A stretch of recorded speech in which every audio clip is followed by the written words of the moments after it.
aussitôt rénové et déjà dégradé. Sur ce tronçon en finition qui va du carrefour Bois de Mardoc à la guérite de l'université d'Ongaoudiri, l'état de la chaussée à peine réhabilité est alarmant. Jonché de crevasses et des trous dans la chaussée, la malfaçon flagrante des travaux a été constatée par le comité de gestion du fonds routier en visite dans l'Adamawa. La qualité n'est pas parfaite, les services sont conscients de ça.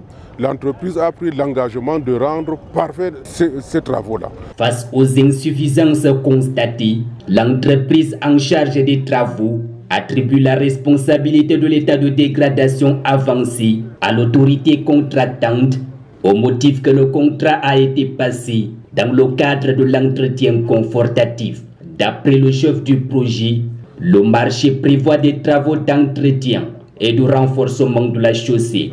Les contrats prévoient des travaux d'entretien et qui prévoient des renforcements par an et des colmatages par an. Voilà le principe.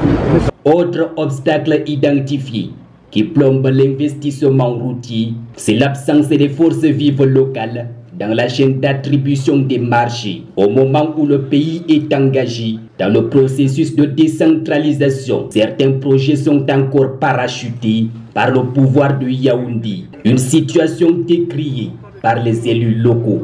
On est en train de vivre une situation très déplorable ici.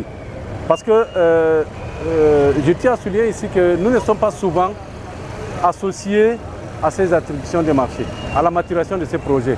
Ce qui fait que le projet vient d'ailleurs sans toutefois prendre en compte certaines considérations, certains paramètres qui sont aussi d'une importance capitale. Porte d'entrée et de sortie de la cité capitale de l'Adamawa, l'axe routier long de plus de 12 km est situé sur un axe névralgique du corridor Douala-N'Djamena. Un chantier interminable, véritable casse-tête pour des milliers de camions qui l'empruntent à longueur des journées.